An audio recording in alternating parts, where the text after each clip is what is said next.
وبركاته. السلام ورحمۃ اللہ وبرکاتہ۔ بسم الله الرحمن الرحيم. الحمد لله وكفى وسلام على عباده الذين اصطفى. أما بعد فأعوذ بالله من الشيطان الرجيم. بسم الله الرحمن الرحيم. ومن يتق الله يجعل له مخرجا. صدق الله العلي العظيم وصدق رسوله النبي الكريم ونحن على ذلك من الشاهدين والشاكرين والحمد لله رب العالمين. رب اشرح لي صدري ويسر لي أمري واحلل عقدة من لساني يفقهوا قولي. سبحانك لا علم لنا إلا ما علمتنا إنك أنت العليم الحكيم. اللهم رب زدني علما. اللهم إنا نسألك علما نافعا. اللهم جنبنا الفواحش والمعاصي والخطايا والزلل ما ظهر منها وما بطن. محترم حاضرین کرام، معزز سامعین اعزاز، ذی قعدہ کا مہینہ چل رہا ہے اور سفر حج پہ جانے والے حضرات سفر حج پہ روانہ ہو رہے ہیں. اللہ تعالیٰ ان کے حج کو بے انتہا قبول فرمائے اور اخلاص کے ساتھ ہر عمل کرنے کی توفیق عطا فرمائے. اس موضوع پر بھی مجھے عرض کرنا ہے، لیکن اس سے پہلے ایک حدیث، بڑی جامع حدیث، حضور اکرم صلی اللہ علیہ وسلم کی ہر بات جامع، ہر بات اہمیت کا حامل، لیکن جس بات کو حضور اکرم صلی اللہ علیہ وسلم نے بڑے اہتمام کے ساتھ، بڑے اہمیت کے ساتھ، بڑی توجہ کے ساتھ بیان فرمایا ہو، اس کی اہمیت بڑھ جاتی ہے.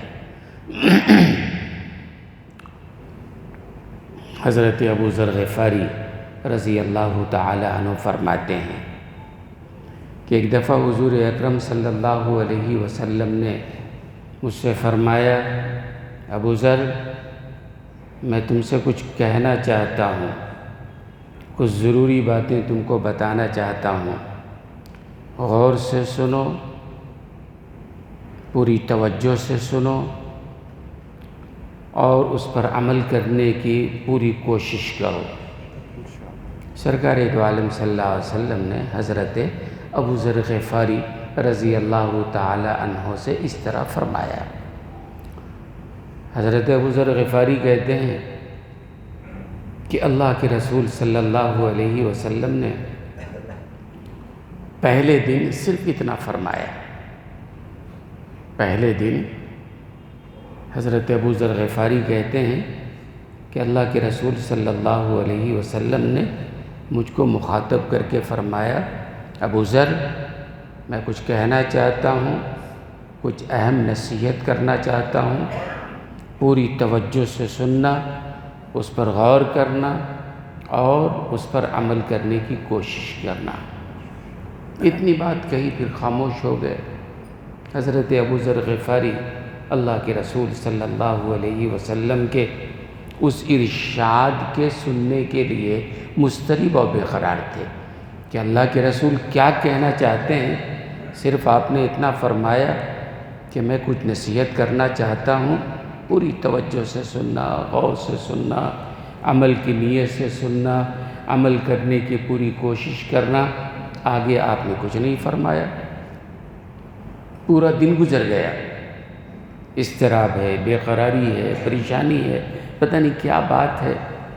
دوسرا دن آیا، پھر حضور اکرم صلی اللہ علیہ وسلم نے حضرت ابو ذر غفاری سے وہی فرمایا کہ ابو ذر، میں تم سے کچھ کہنا چاہتا ہوں، کچھ خاص اور اہم نصیحت کرنا چاہتا ہوں، پوری توجہ سے سننا، اس میں غور کرنا، عمل کرنے کی جد و جہد کرنا.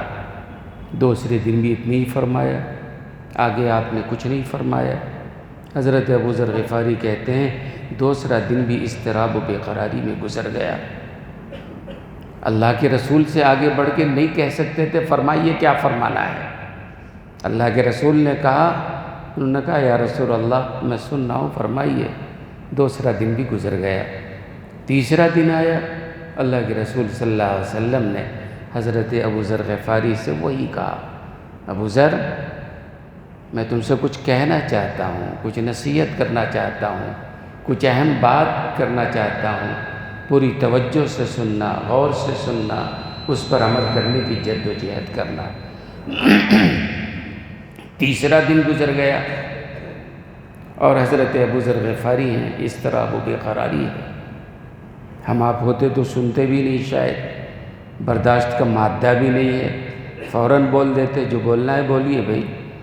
حضرت ابو ذر غفاری سرکار دو عالم صلی اللہ علیہ وسلم کا ادب و احترام ہے، خاموش ہیں۔ تیسرے دن بھی یہی کہا، حضرت ابو ذر غفاری مضطرب و بے قرار ہو کر انتظار کرتے رہے کہ وہ نصیحت ہے کیا۔ ظاہر سی بات ہے کسی بات کے لیے جب تمہید باندھی جاتی ہے تو بڑی اہم بات ہوتی ہے، بڑے اہتمام کے ساتھ کہا جاتا ہے۔ تیسرا دن بھی گزر گیا، حضرت ابو ذر غفاری کہتے ہیں چوتھا دن آیا اور میں منتظر تھا کہ اللہ کے رسول وہ فرمائیں گے، لیکن چوتھے دن بھی اللہ کے رسول نے اتنا ہی فرمایا، ابو ذر میں کچھ اہم نصیحتیں کرنا چاہتا ہوں، کچھ خاص بات تمہیں بتانا چاہتا ہوں، غور سے سننا، عمل کرنا کی نیت سے سننا، عمل کرنے کے لیے جد و جہد کرنا۔ چوتھا دن بھی گزر گیا۔ ظاہر سی بات ہے کسی بھی معاملے میں پہلا مرحلہ تو سننے کا ہے نا، آدمی پوری توجہ سے سنے کوئی بات، اور خاص طور سے دین کی بات کو تو پوری توجہ سے سننا چاہیے، پوری توجہ سے سننا چاہیے۔ اللہ کیا فرما رہے ہیں، رسول اللہ کیا فرما رہے ہیں، اگر اس پر عمل ہے اللہ کا شکر ادا کریں۔ جو بات قرآن و حدیث کی آپ کے سامنے بیان ہو رہی ہے، اگر اس پر آپ کا عمل ہے اللہ کا شکر ادا کیجئے، الحمدللہ ہمارا اس پر عمل ہے۔ اور اگر اس پر عمل نہیں ہے تو پھر عمل کے لیے جد و جہد کیجئے۔ شیطان کیا کرتا ہے معلوم؟ شیطان انسان کو یہی گمراہ کرتا ہے۔ میں نے کہا تھا نا، نفس اور شیطان یہ دونوں جو ہیں انسان کو گمراہ کرتے ہیں، اور گمراہ کرنے کی شکل وہ نہیں ہوتی ہے کہ آپ نماز پڑھنے کے لیے آ رہے ہوں تو ہاتھوں میں ہتھ کڑی لگا کے آپ کو نماز پڑھنے سے روک دیں، یہ کام نہیں کرتے ہیں، بلکہ وسوسہ ڈالتے ہیں، نماز سے روکتے ہیں، خیر کے کام سے روکتے ہیں۔ تو نفس و شیطان ایک کام یہ بھی کرتے ہیں کہ جب کوئی بات سامنے آتی ہے تو شیطان اس کو ہلکا بنا کے پیش کرتا ہے۔ دین کی بات جب کوئی سامنے آتی ہے نا تو شیطان ہلکا بنا کے پیش کرتا ہے۔ کیا ہلکا بناتا ہے؟ یہ تو کتنی بار ہمیں سن لیے ہیں بھائی، کتنی بار ہمیں سن چکے ہیں۔ یہ شیطان کی دشمنی ہے، یہ نفس کا مکر ہے جو ہلکا کر کے وہ لانا چاہتا ہے دین کی بات کو۔ شیطان یہی انسان کے راستے کو روکتا ہے کہ ہم تو سن چکے ہیں کتنی بار۔ بھائی ایک بات سوچو، یہ قرآن کب نازل ہوا ہے؟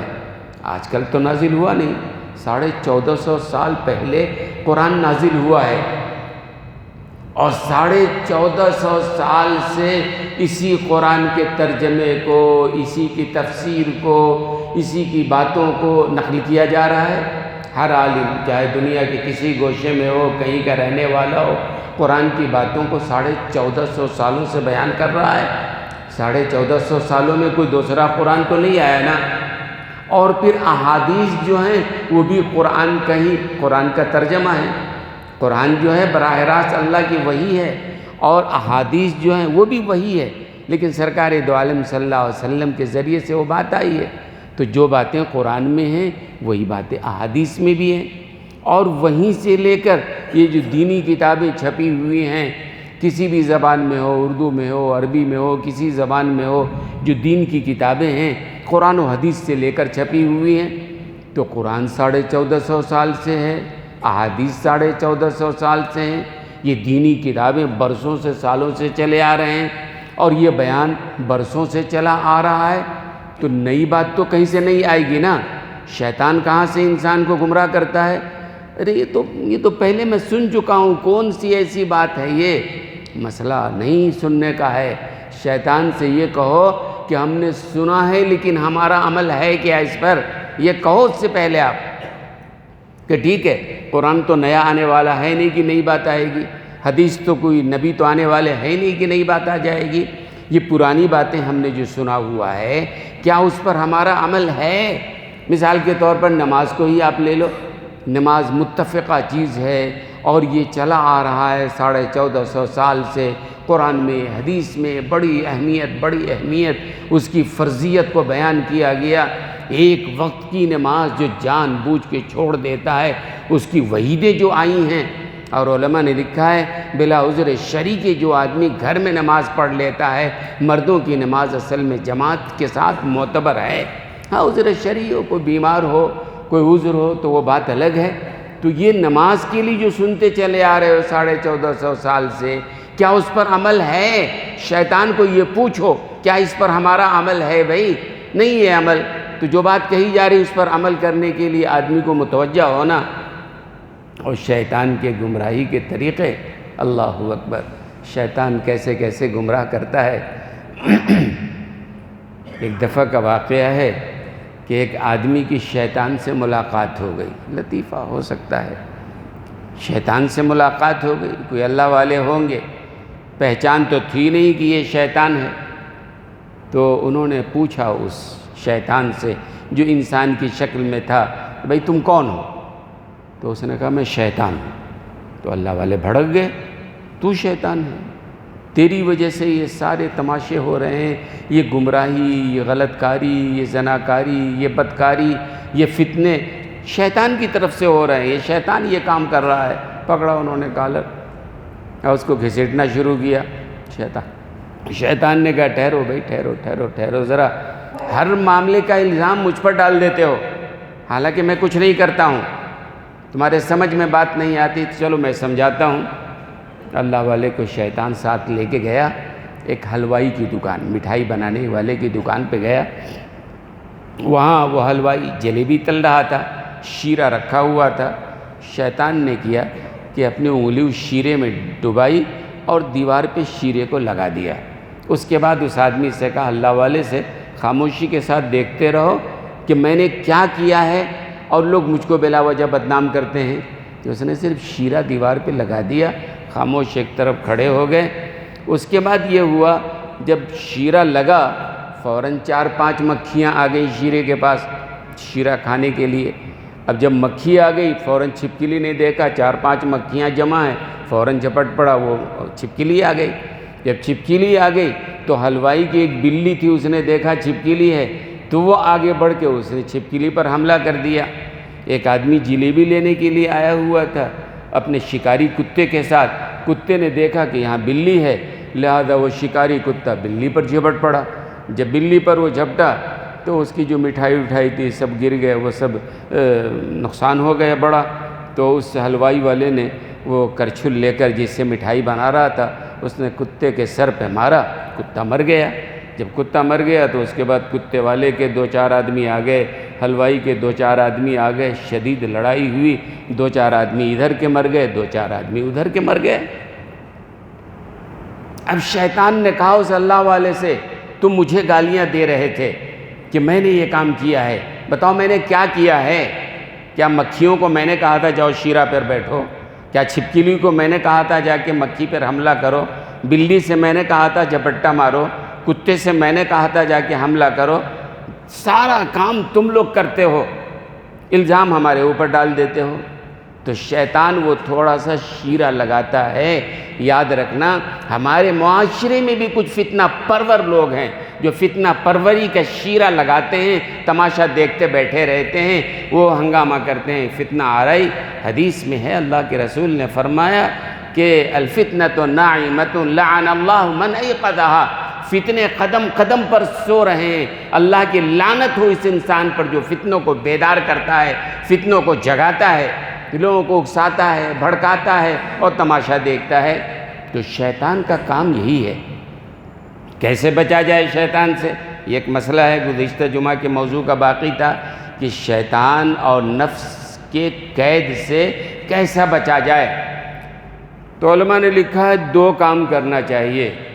اللہ کا فضل جس پر ہوگا وہی شیطان اور نفس کے مکر سے بچ سکتا ہے۔ حدیث میں ایک دعا بھی آئی ہے کہ شیطان سے بچنے کے لیے دعا کرنا چاہیے۔ وہ دعا ہے، عربی زبان میں ہے، یا حی یا قیوم برحمتک استغیث، اور آگے ہے واصلح لی شأنی کلی ولا تکلنی نفسی طرفۃ عینی۔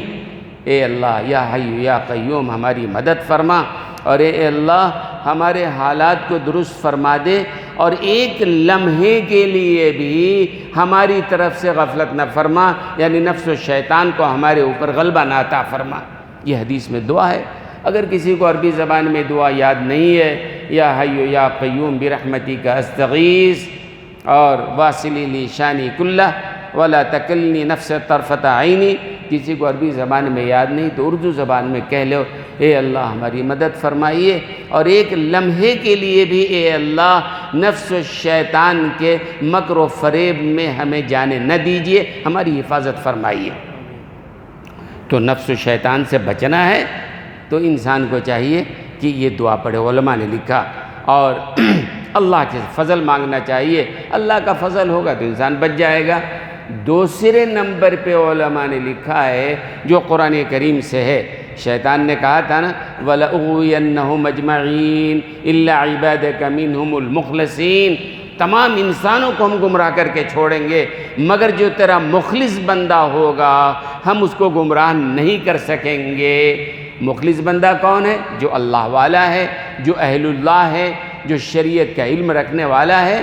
لہذا حکیم الامت رحمۃ اللہ علیہ نے لکھا کہ نفس و شیاطین سے بچنے کے لیے ان کی صحبت اختیار کرو جو نفس و شیاطین کے مکر و فریب سے آگاہ ہیں۔ شیطان کس طریقے سے گمراہ کرتا ہے، روایتوں میں آتا ہے شیطان کا تو معاملہ یہ ہے کہ آخری دم تک، آخری لمحے تک ایک آدمی مرنے والا ہے، اور مرنے والا پیاس کی وجہ سے پریشان ہو رہا ہے، اور اس کا گلا خشک ہو رہا ہے، گلے میں خراش پڑ رہی ہے، ہمیں نظر نہیں آتا، لیکن شیطان آتا ہے اور اس آدمی کے سامنے پانی کا پیالہ پیش کرتا ہے، اور شیطان اس مرنے والے سے کہتا ہے اگر تو ایک بار کہہ دے کہ میں تیرا مالک ہوں، میں یہ پانی کا پیالہ دینے کے لیے تیار ہوں۔ یعنی آخری وقت میں بھی چاہ رہا ہے کہ ایمان پر نہ مرے، یہ کفر پر مرے، مجھے مالک مان لے، مجھے خدا مان لے۔ اسی لیے حدیث میں آیا جب کسی کا انتقال ہونے والا ہو تو لقنوا موتاکم بلا الہ الا اللہ، مرنے والے کو کلمے کی تلقین کرو۔ تلقین کا مطلب یہ نہیں ہوتا ان سے کہو پڑھو، نہیں کہنا چاہیے، مرنے والے کو یہ نہیں کہنا چاہیے کلمہ پڑھو، اس لیے کہ مرنے والا بڑے کشمکش کے عالم میں ہوتا ہے، آخری لمحہ ہے، فرشتے بھی آ جاتے ہیں، نظر آنے لگتے ہیں، شیطان بھی آ جاتا ہے، اور شیطان کی پوری کوشش ہوتی ہے کہ ایمان پر خاتمہ نہ ہو۔ مختلف انداز سے وہ کہتا ہے پانی کا پیالہ ہے، اگر تم مجھے مالک مان لو، خدا مان لو، میں پلانے کو تیار ہوں۔ تو وہ کشمکش کے عالم میں ہے، تم کہو گے کلمہ پڑھو، کہیں غصے میں انکار نہ کر دے۔ لقنوا، تلقین کرو، اس کے سامنے کلمہ پڑھو، پڑھنے کو مت کہو۔ جب کلمہ پڑھو گے اس کی توجہ ہوگی، خود کلمہ پڑھ لے گا، ایمان پہ خاتمہ ہو جائے گا۔ اور ایک بار مرنے والا جو کلمہ پڑھ لے تو بار بار کلمہ پڑھنے کو مت کہو، کہیں غصے میں آ کے پھر انکار نہ کر دے۔ یہ طریقہ ہے بہرحال۔ تو علماء نے بتایا کہ نفس و شیاطین کے مکر سے بچنا ہے تو اہل اللہ کی صحبت اختیار کرو، علماء کی صحبت اختیار کرو، شیطان کے مکر و فریب کو جاننے والے کو ان کی صحبت اختیار کرو۔ اگر یہ کرو گے تو پھر ایمان جو ہے نا بہت بڑی چیز ہے۔ حکیم الامت رحمۃ اللہ علیہ کہتے ہیں میں کہتا ہوں آج کے زمانے میں اہل اللہ کی صحبت اختیار کرنا فرض عین ہے۔ یہ حکیم الامت کہتے ہیں کہ آج کے دور میں اہل اللہ کی صحبت اختیار کرنا فرض عین ہے، چونکہ ایمان کا بچانا فرض عین ہے، اور ایمان کو بچانے کے لیے اہل اللہ کی صحبت کا اختیار کرنا ضروری ہے۔ ورنہ شیطان کے مکر و فریب ایسے ہیں کہ ہر آدمی کو پتہ بھی نہیں چلتا ہے اور شیطان کے مکر و فریب میں آ جاتا ہے۔ ایمان بچانا ہے نا، بہت بڑی دولت ہے۔ ایمان اگر بچ گئے تو الحمدللہ، ایمان نہیں بچے تو پھر مصیبت ہی مصیبت ہے۔ امام راضی رحمۃ اللہ علیہ کی بات میں سنا رہا تھا۔ امام راضی رحمۃ اللہ علیہ بہت بڑے مفسر، بہت بڑے محدث، بہت بڑے عالم، بہت بڑے منطقی، بہت بڑے فلسفی، اللہ نے بہت سارے علوم عطا فرمائے۔ اور امام راضی رحمۃ اللہ علیہ جب تمام علوم دنیاوی اور دینیہ جو محدث مفسر تھے قرآن و حدیث کے علوم کو حاصل کر لیا، تب ان کے دل میں خیال آیا کہ اب جو ہے کسی اللہ والے کی صحبت اختیار کرنی چاہیے۔ اتنے بڑے عالم، علم ہے، سینہ بھرا ہوا ہے، لیکن وہ چاہ رہے تھے کہ بہرحال کسی اللہ والے کی صحبت اختیار کریں۔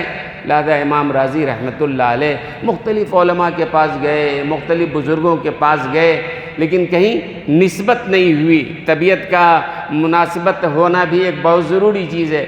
جب کچھ نہیں ہوا، اخیر میں چلتے چلتے حضرت امام نجم الدین کبریٰ، ایک بڑے اللہ کے ولی اس زمانے کے تھے، جب حضرت امام راضی رحمۃ اللہ علیہ وہاں گئے اور انہوں نے جا کے ان سے کہا کہ حضرت میں آپ سے بیعت ہونا چاہتا ہوں، آپ کی خدمت میں رہ کے اپنی اصلاح کرانا چاہتا ہوں، تو پہلے تو انہوں نے ٹالا، نہیں بھئی چھوڑو ہٹاؤ اللہ والے، چلو کہیں اور دیکھو، لیکن یہ بالکل مصر ہو گئے، پیچھے پڑ گئے، نہیں حضرت آپ ہماری اصلاح فرمائیے، بیعت فرما لیجئے۔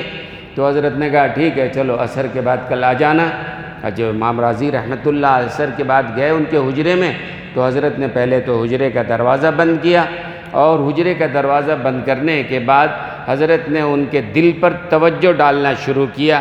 یہ اللہ والوں کی ایک چیز ہوتی ہے، انہوں نے توجہ ڈالا تو ایسا لگا امام راضی رحمۃ اللہ علیہ کو کہ جیسے کتاب کا ورق ہوا سے الٹتا ہے نا، ایسے ہی ہمارے سینے میں بھی کتاب کے ورق کے الٹنے کی آواز آ رہی ہے۔ تو حضرت امام راضی رحمۃ اللہ علیہ نے اپنے پیر سے ابھی بیعت نہیں ہوئے ہیں، بیعت ہونے کے لیے گئے ہیں، پوچھا حضرت یہ کیا ہو رہا ہے؟ تو حضرت امام نجم الدین کبریٰ نے کہا کہ بات دراصل یہ ہے کہ تمہارا سینہ جو ہے وہ علم سے بھرا ہوا ہے، اور یہ جو علوم نقلیہ ہے اس کے لیے جگہ نہیں ہے، میں ذرا جگہ خالی کر رہا ہوں، یہ علم کو کم کر رہا ہوں۔ تو حضرت امام راضی رحمۃ اللہ علیہ نے فرمایا کہ حضرت اس علم کو حاصل کرنے کے لیے، قرآن و حدیث کے علم کو حاصل کرنے کے لیے، دین کے علم حاصل کرنے کے لیے ہم نے بڑی مشقت اٹھائی ہے، آسانی سے علم نہیں حاصل ہوا ہے، بڑی مشقتوں کے بعد یہ علم حاصل ہوا ہے۔ اگر بیعت کرنے کے لیے اس علم کو کم کرنا ضروری ہے، ہم کو ضرورت نہیں بیعت ہونے کے لیے، مجھے بیعت نہیں ہونا ہے۔ اللہ والے نے کہا بیٹے ایسی بات نہیں ہے، وہ علم جو باطنی علم ہم تم کو دیں گے اس کے ذریعے اللہ تعالیٰ بہت سارے علوم تم کو عطا فرمائیں گے۔ لیکن امام راضی رحمۃ اللہ علیہ نے فرمایا کہ نہیں حضرت مجھے منظور نہیں ہے، میرا علم کم کر کے آپ اگر بیعت کر رہے ہیں مجھے منظور نہیں ہے، مجھے بیعت نہیں ہونا ہے۔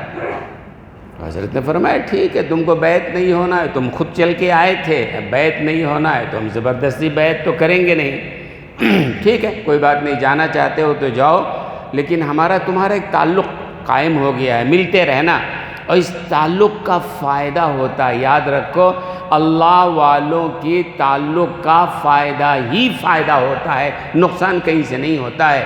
تو اللہ والے نے کہا ہمارا تمہارا ایک تعلق جو ہو گیا نا اس کو باقی رکھنا۔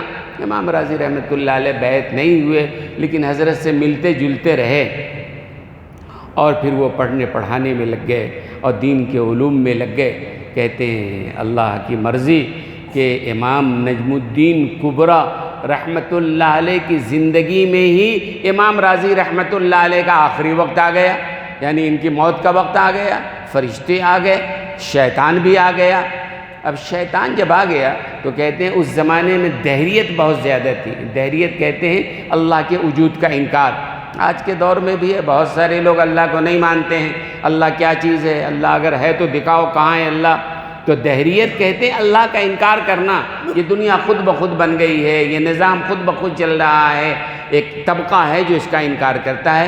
اس زمانے میں بڑا زور تھا دہریت کا، یعنی اللہ کو نہیں ماننا۔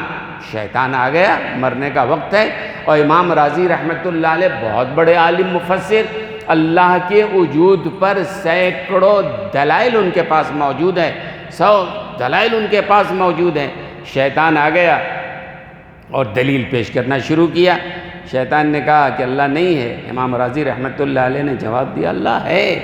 ایک دلیل دیا، شیطان نے اس دلیل کو توڑ دیا۔ شیطان بھی تو بڑا علم والا ہے، تو اس دلیل کو توڑ دیا۔ امام راضی رحمۃ اللہ علیہ نے دوسری دلیل دی کہ اللہ ہے، یہ دلیل ہے۔ شیطان نے اس دلیل کو بھی توڑ دیا۔ کہتے ہیں توڑتے توڑتے 10 دلیل ٹوٹ گئے۔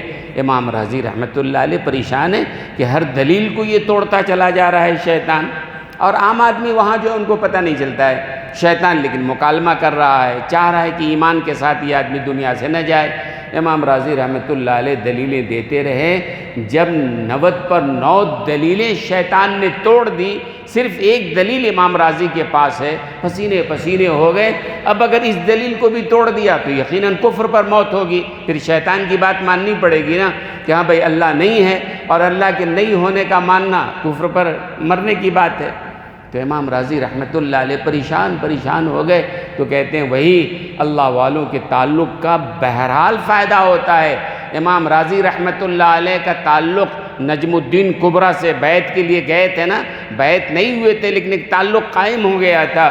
اللہ نے امام نجم الدین کبریٰ پر امام راضی رحمۃ اللہ علیہ کے حال کو منکشف فرمایا، اور حضرت نے دیکھا کہ امام راضی کا آخری وقت ہے اور 99 دلیلیں توڑ دی ہے شیطان نے۔ ایک دلیل ہے اگر توڑ دیا تو امام راضی کو کفر پہ مرنا پڑے گا۔ حضرت امام نجم الدین کبریٰ رحمۃ اللہ علیہ تعلق تھا، ایک اللہ والے تھے، انہوں نے وہیں سے کہا ارے راضی تو کیوں نہیں کہتا شیطان سے کہ اللہ کو بغیر دلیل کے میں مانتا ہوں، اللہ کو ماننے کے لیے دلیل کی ضرورت نہیں ہے، میں بے دلیل کے اللہ کو مانتا ہوں۔ بھائی یہ بات کہہ دے تو آگے کوئی مسئلہ ہے، کوئی بحث مباحثہ کرے گا۔ میں کہتا ہوں آج کل بہت سارے لوگ فتنہ پرور ہیں اور مختلف چیزوں کی دعوت دیتے ہیں، بھولے بھالے نوجوانوں کے پاس جاتے ہیں اور گمراہی کی باتیں کرتے ہیں، دلیل سمجھ میں نہیں آتی ہے۔ ارے کہو نہیں، مجھے بحث نہیں کرنا ہے، مجھے نہیں چاہیے، اگر دلیل کرنا ہے تو چلو ہمارے جو عالم ہیں، تمہارے جو امام ہیں ان کے پاس چلو، چل کے بات کرو، وہ کبھی نہیں آئے گا۔ تو امام راضی رحمۃ اللہ علیہ سے ان کے بیعت تو نہیں ہوئے تھے۔ نجم الدین کبریٰ رحمۃ اللہ علیہ نے کہا کہ ارے راضی تو کیوں یہ نہیں کہہ دیتا شیطان سے کہ اللہ کو بغیر دلیل کے مانتے ہیں۔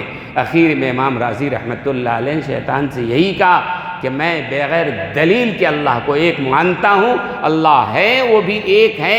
اب شیطان مردود یہاں سے گیا اور ایمان پہ ان کا خاتمہ ہوا ہے۔ تو اللہ والے سے صحبت فائدہ دیتی ہے نا۔ تو علماء نے لکھا ہے ایک تو وہ دعا پڑھو نفس و شیطان سے بچنے کے لیے، اللہ کا فضل ہو جائے گا، اور دوسری بات یہ ہے کسی اہل اللہ سے، اللہ والوں سے تعلق اگر رکھو گے تو پھر اس طرح سے شیطان کے مکر و فریب سے بچا جا سکتا ہے۔ تو میں بات یہ عرض کر رہا تھا کہ حضرت ابوذر غفاری رضی اللہ تعالی عنہ کے سامنے جب اللہ کے رسول نے کئی روز تک یہ کہا کہ میری بات سنو، غور سے سنو، توجہ سے سنو، غور کرو، عمل کرو، بھئی کیسی بات ہے؟ کئی روز خالی یہ بات بیان فرما رہے ہیں۔ میں بھی اگر آپ کے سامنے آج کہوں یہی بات، کل کہوں، 4-5 جمعہ صرف اتنی بات کہوں تو بتائیں آپ میں کتنے لوگ کہیں گے کیا یہ آخر یہ تقریر ہے، کیا بات ہے یہ بھئی، یہ کیا بات ہے؟ بہت سارے لوگ یعنی آج کل وہ لوگ فیصلے کرتے ہیں جن کو پتہ نہیں ہوتا ہے، اور جاہل جب عالم کو مشورہ دینے لگے تو قیامت کی علامتوں میں ایک علامت ہے، معلوم نہیں ہے لیکن وہ دلیلیں پیش کرتے ہیں اپنا۔ تو شیطان کہاں گردن مارتا ہے وہ میں بتا رہا تھا کہ وہ بات جو حدیث اہم ہے، بڑی اہمیت سے رسول اللہ بیان فرما رہے ہیں، جب ہم اس کو بیان کرنے جائیں گے تو شیطان دل میں کیا ڈالے گا؟ یہ بات تھی، یہ تو بہت پہلے سے مجھے معلوم ہے۔ شیطان یہاں انسان کو گمراہ کرتا ہے۔ معلوم شیطان سے یہ کہو ٹھیک ہے معلوم ہے لیکن ہمارا عمل ہے کیا؟ یہ عمل کے لیے بات ہو رہی ہے نا۔ اگر عمل نہیں ہے تو عمل کرو، عمل ہے تو اللہ کا شکر ادا کرو، اے اللہ آپ کا کرم ہے، اس پر عمل ہمارا ہے۔ لیکن صحابہ کا طریقہ یہ تھا، رسول اللہ ایک ہی بات کو اگر بار بار کہتے، صحابہ کہتے ہیں ہر بات کو ہم ایسا سنتے جیسے پہلی بار ہم سن رہے ہیں۔ صحابہ کا طریقہ یہ تھا رسول اللہ ایک ہی بات کو بار بار 8 بار 10 بار کہہ رہے ہیں، ہفتوں کہہ رہے ہیں، لیکن صحابہ یہ نہیں کہتے کہ ہم نے تو کل سنا ہے نا، نہیں، ہر بار پوری توجہ سے سنتے، یہ اللہ کی بات ہے، رسول اللہ کی بات ہے، یہ ہماری آپ کی بات تو نہیں ہے نا۔ تو شیطان کو آپ اس طرح دفع کیجئے، ورنہ تو بھائی آج شیطان تو یہ بھی کہے گا، کیا بھائی یہ نماز تو ہم برسوں سے پڑھتے چلے آ رہے ہیں، کیا ہمیشہ نماز پڑھتے رہنا ہے کیا؟ روزہ ہر سال رکھ رہے ہیں، کیا زندگی میں ہمیشہ روزہ رکھتے رہنا ہے کیا؟ حج ہم برسوں سے کرتے چلے آ رہے ہیں، ہمیشہ کرتے رہنا ہے کیا؟ شیطان تو یہی کہے گا نا۔ زکوٰۃ ہم ہر سال دیتے آ رہے ہیں، کیا ہر سال دیتے رہنا؟ قربانی ہر سال کر رہے ہیں، کیا ہر سال کرتے رہنا؟ وہی قربانی وہی زکوٰۃ وہی نماز وہی روزہ ہر سال کرنا کیا؟ کرتے ہیں نا بھائی، روزہ ہر سال رکھتے ہیں آپ، زکوٰۃ جو جن پر اللہ نے صاحب استطاعت ہیں توفیق دیا ہے زکوٰۃ دیتے ہیں، جو صاحب استطاعت ہیں قربانی کرتے ہیں، جن کو اللہ نے استطاعت دیا ہے حج کرتے ہیں، اور یہ کرنا ہی ہے، لازم ہے۔ لیکن شیطان اگر یہ کہے کہ کیا اسی بات کو لے کے بیٹھے ہو، تو شیطان سے پوچھو نا نئی بات آئے گی کہاں سے؟ قرآن تو نیا آ نہیں رہا ہے، نبی کوئی نیا آنے والا ہے نہیں، نئی بات لاؤ گے کہاں سے تم؟ وہی قرآن ہے، وہی حدیث ہے، وہی دین کی باتیں ہیں جو علماء نے کہا ہے۔ اور جب کبھی دین کی بات وہ آئے آپ کے سامنے، آپ سر جھکائیے، یہ اللہ کا حکم ہے، رسول اللہ کا حکم ہے، اور یہ بات جب ہوگی تو ظاہر سے بات ہے انسان کے لیے عمل کرنا آسان ہوتا ہے۔ اور یہ حج کا جو معاملہ شروع ہو رہا ہے ہر سال ہوتا ہے اور قیامت تک ہوتا رہے گا، چل رہا ہے اور چلتا رہے گا، ہے نا بھائی؟ ہر نبی نے حج کیا ہے، حضرت آدم علیہ السلام ہندوستان سے گئے، سب سے پہلے حاجی ہیں، اور پھر اس کے بعد ہر نبی نے حج کیا ہے، اور مطاف کی سرزمین میں تقریباً 70 انبیاء کرام ہیں جن کی قبریں مطاف کی سرزمین میں ہیں، اور وہ حتیم کا حصہ جو ہے، حتیم میں حضرت ہاجرہ حضرت اسماعیل کی قبریں موجود ہیں۔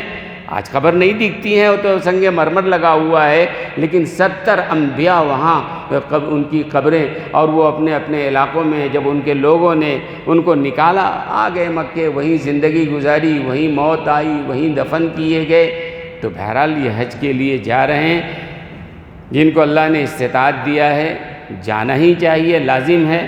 اور میں کہتا ہوں جن کو اللہ نے استطاعت نہیں دیا ہے، اللہ ان کو بھی استطاعت عطا فرما دے۔ بھائی جن کو اللہ نے استطاعت نہیں دیا ہے، اللہ اپنے فضل و کرم سے ان کو بھی استطاعت دے دے، تاکہ ہر آدمی جا کے اللہ کے گھر کو دیکھ کے آ جائے اور اللہ کے گھر کا حج کر کے آ جائے۔ لیکن ایک بات بہت ضروری ہے جو میں ہمیشہ کہتا ہوں، اور ضروری ہے چونکہ اللہ نے یہ بات کہا ہے۔ اللہ نے کیا بات کہی ہے؟ دیکھو، اور جتنی فرضیت ہے نماز کے بارے میں اللہ نے کیا کہا؟ اقیم الصلاۃ، سیدھے اللہ نے کہا اقیم الصلاۃ، نماز قائم کرو۔ زکوٰۃ کے بارے میں اللہ نے کہا آتوا الزکاۃ، زکوٰۃ ادا کرو، ہے نا؟ حج کے بارے میں کیا کہا؟ لیکن حج کے بارے میں اللہ نے جو کہا وہ آپ سمجھیں گے۔ اگر اللہ یہ کہتے علی الناس حج البیت، جیسے روزے کے بارے میں کتب علیکم الصیام، تم پر روزہ فرض کیا گیا ہے، ایسی ہی اگر حج کے بارے میں کہا جاتا علی الناس حج البیت تو بات کافی تھی۔ لیکن اللہ نے حج کو بیان کرنے سے پہلے للہ کا لفظ بڑھایا ہے۔ اقیم الصلاۃ سے پہلے اللہ نے نہیں کہا للہ اقیم الصلاۃ، للہ آتوا الزکاۃ، للہ کتب علیکم الصیام۔ حالانکہ نماز بھی وہی معتبر ہے جو اللہ کے لیے پڑھی جائے، زکوٰۃ بھی وہی معتبر ہے جو اللہ کے لیے دیا جائے، ہر کام وہی معتبر ہے جو اللہ کے لیے کیا جائے۔ لیکن اللہ نے ان اعمال کو بیان کرنے سے پہلے للہ کا لفظ نہیں لگایا، لیکن حج کو جہاں بیان کیا اللہ نے للہ کا لفظ لگایا پہلے، للہ علی الناس۔ للہ کا مطلب ہوتا ہے، دیکھو سنبھل کے، اللہ کے لیے حج کرنا۔ ہر عمل اللہ کے لیے کرے تو ہی قابل قبول ہے۔ اگر کوئی آدمی دکھاوے کے لیے احد پہاڑ کے برابر بھی اگر کوئی سونا خرچ کر دے، اللہ کی نگاہ میں کوئی اہمیت نہیں ہے اس کی۔ اور کوئی آدمی اگر ایک مد جو اللہ کے لیے کرتا ہے، اللہ کے لیے، اس کی اہمیت اتنی ہے احد پہاڑ سے بھی زیادہ ہے۔ تو ہر عمل اللہ کے لیے ہے، تو حج سے پہلے اللہ نے للہ لگا دیا۔ دیکھو حج میں زیادہ اصل میں ریاکاری ہوتی ہے، حج میں زیادہ اصل میں اخلاص کے خلاف شیطان تو لگا ہے نا، شیطان چاہتا ہے کہ انسان کے عمل کو برباد کیا جائے۔ ایک آدمی حج کے لیے تیار ہو گیا، اب اس کے بعد کس طرح اس کے اخلاص کو، اخلاص ضروری ہے، اللہ نے کہا ہر عمل میں اخلاص ضروری ہے، لیکن حج میں اور شیطان پیچھے لگا ہوا ہے، لہذا اخلاص یہاں بہت ضروری ہے۔ اور اخلاص کس چیز کا نام ہے، میں انشاءاللہ تفسیر سے عرض کروں گا، آج تو شاید وقت بھی ہو گیا ہے، میں تفصیل سے عرض کروں گا، لیکن ایک بات میں بتاتا ہوں، علماء نے لکھا ہے اخلاص جو آسان، بالکل آسان، ہر آدمی یاد رکھ سکتا ہے کہ اخلاص کس چیز کو کہتے ہیں۔ اخلاص کہتے ہیں آدمی اپنی اچھائیوں کو ایسے ہی چھپائے جیسے اپنے برائیوں کو چھپاتا ہے۔